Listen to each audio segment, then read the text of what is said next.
Hi, now I am with three lovely people. We have Courtney Potts, who we met earlier, also joined from Sweden. We have Frida Lindström and Katrin Kostenius.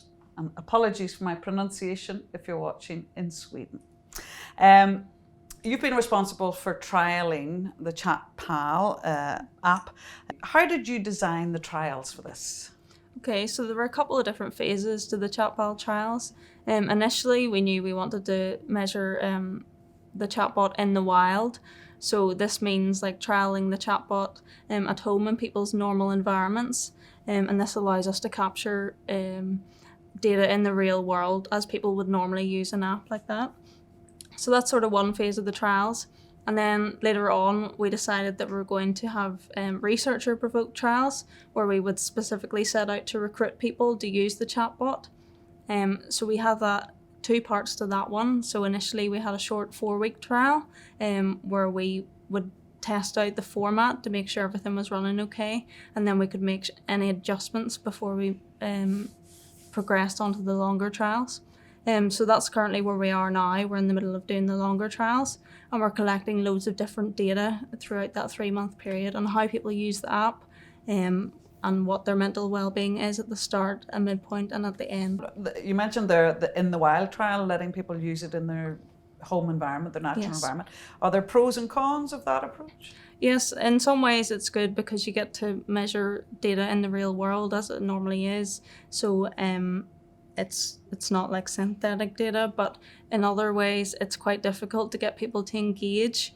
Whereas some trials, they may have incentives for people to keep going, or they may have financial incentives or other reminders to keep people interested, whereas we're relying on just measuring what people normally use the app for in their own time. So Courtney, that's the way the chatbot has been trialled in all the different countries. But Katrina, if I can come to you, in Sweden, you added on another way of trialling with a different generation, really. Yeah, that's true. See, we have seen during the past decades that the young people's mental health has decreased. And so therefore, we wanted to add the group young people. So we have 15, 16, and 17-year-olds. In addition to the adults that are 18 and above.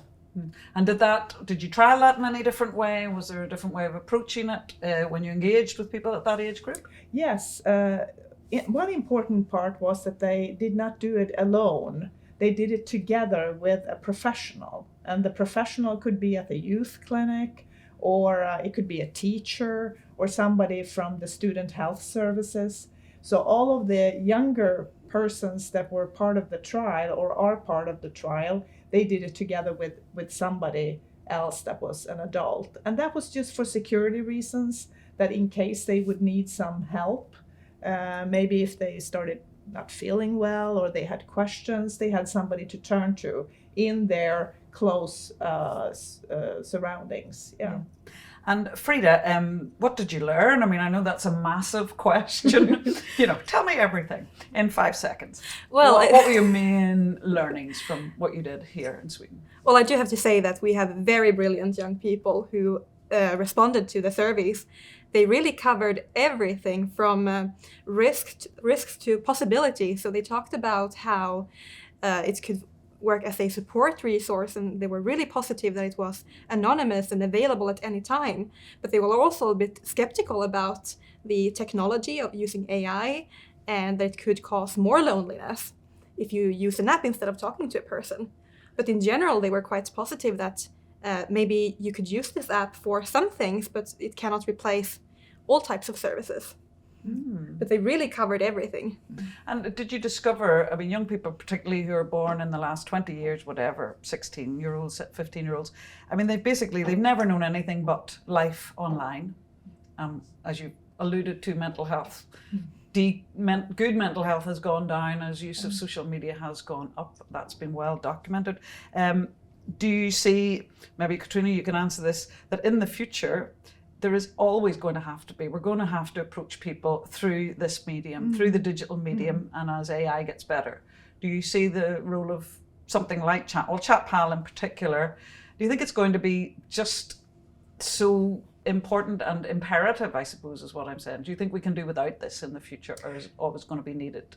Well, what I think is that the social media and the way of technology, the AI as a technology, it's here to stay. And it could be a problem, like the young people say that they have a lot of pressure from the social media, for instance. But it also is a tool, like the Chatpal could be a tool. So I think it could be both a help and something that is a problem for young people. What we think that it could be a possibility is that they use this app as something to learn. And this was something they said in the survey, that this Chatpal app could be a source for information. A lot of young people don't know where to go when they are not feeling well. So that would be one way. It kind of lowers the threshold to seeking help. And another thing could also be to give information.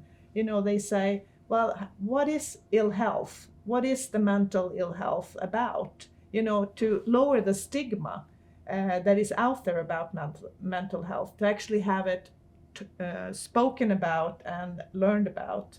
And in that way, we can increase mental health literacy, you know, that the young people will be more knowledgeable about this area. Yeah, I mean, there's never any stigma about using a Fitbit or a smartwatch or a heart monitor or a fitness monitor.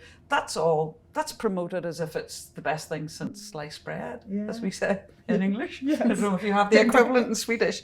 So it's interesting when you say that maybe in 10 years' time, what we call mental health. I'm not even keen on the term mental health. I just think if you're alive, you're going to have issues with, you know, if you think at all, but especially in the world that young people are living in now, we're very disconnected from ourselves at a kind of a heart level and a personal level. So do you look forward to the day when this is just as common as, you know, putting on your shoes in the morning, checking in with the friend in your pocket to say, these are my plans, this is where I'm at. Do you see, would this be an ambition for Chatpal, any of you? Definitely. I think that will happen. And we have a Chatpal ambassador, Nadia, and she was talking about being young a few years ago and not having the support. But now you could have support 24/7. It's anonymous if you like to. And I think that will be something that young people will take as something very natural. Yeah. And the much more that you learn about mental health, I think she said something really good. She says, sometimes life is dipping, you know, it's kind of, you know, that's life. And this would be your friend to take care and talk and chat with at the time. The idea of having somebody who you can speak to, who's not your family and not your friends, that arena as a therapist or a counselor or whatever it is just so important. I think one thing I would like to mention, because that's something that the young people brought up, they said, well, why this app? I can Google about this. That's a very important topic. Yeah.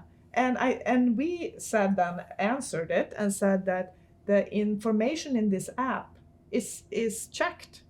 It's not just anything on the internet. It's actually gone through by researchers and professionals. So it's safe information. Yes. And I think that is also a very important thing with this Chatpal app, is that it's tested and it's authority. It has some authority. Yeah, exactly. Yeah, it's a huge thing for anything on the internet now. How can you trust anything that you look at? Yeah. Great. Well, thank you very much. It's been great listening. Thank you. Thank you.